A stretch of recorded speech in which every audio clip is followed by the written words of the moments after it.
Fox News alert to these live protests happening quite literally coast to coast, popping up all over the country in recent weeks and months. And today, San Francisco, the Golden Gate Bridge is shut down due to a handful of protesters there. We are told there has been 7 arrests so far, some of which we've seen happen live on our screen. Screen right, that's Lower Manhattan, New York City, where anti-Israel protests continue to grow in number there. This is the Wall Street area. It was a planned protest, and it is happening now. And civil rights attorney Leo Terrell is joining us with his thoughts as we see this unfold, and we try to estimate the impact this is having on so many. Leo. Thank you very much, Sandra. Can you notice what's happening in San Francisco and New York? I would ask you and John to get a call into Governor Newsom in California or the governor in New York and ask them, why haven't they appeared? They can stop this right now. In California, Sandra, Gavin Newsom controls the highway patrol. And I saw John's interview with Ro Khanna when he made reference to this protest on the bridge to Selma in 1965. How dare he? I mean, there's no comparison. This is criminal conduct at its worst, and it's hurting Americans who are trying to live their lives. This is because the Democrats are looking the other way at pro-Hamas activities in America. This is embarrassing. As we look at what's going on the left-hand side of our screen, all those highway patrol officers who have been taken away from what they would normally be doing today, and it looks like there's probably 100 of them. There's a huge line of cars as they deal with these protesters, who we can see looks like they've got their arms locked in some sort of tube. Paul Morrow was talking about this earlier. And they've locked themselves to those cars. It looks like a coordinated effort where you had 3 cars that were going in tandem across the bridge. They slowed down and stopped. Look at that line of police cars there. They slowed down and stopped, and then they stopped all the other traffic. They got out, they chained themselves to the cars. They unfurled a banner. The people who were holding the banner have been arrested.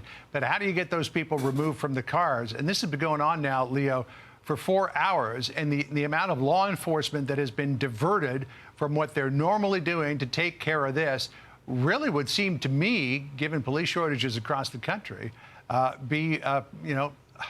guess leaving a lot of areas exposed at this point. John, you're absolutely right, and this is why I have to go back to the basic core. You're looking at criminal conduct in California, Chicago, and New York. And I would ask Fox News to put in a call to the governors. Where's the action? These officers are taking their marching orders from somewhere up top. But I guarantee you, the Democratic leadership in these states are missing in action. This could be stopped if they wanted it, but they're not doing it, John. And so that's where I'm asking. Get the governors on the line and ask, why are you allowing this? There's an open invitation for the governor to join. That is for sure. Leo, we have our calls into the governor's office as we watch this together. I want to add this in right now on the number of protesters that are just off the bridge there in California. Hundreds were gathered near 7th Street. An arrest had been made there as well. So you had the protests from early this morning, then the one right on the bridge. One of the local reporters shared video footage of the protesters standing in the middle of the highway, northbound 880, holding a sign reading A-15 economic blockade for a free Palestine. And the local reporters also reporting that the protesters had chained themselves to barrels there. And the Oakland protest, per their announcement they would do this, was part of a multi-city effort called the A-15 economic blockade to block major economic arteries. Well, that is certainly happening right before us on this screen, Leo. Yes, Sandra, and it's nationwide. And I would like to be your designated reporter for you and John to follow to see if there are going to be arrests, convictions, and imprisonment. That's going to be the key, because these individuals are encouraged to do it again. There's a pattern and practice going on.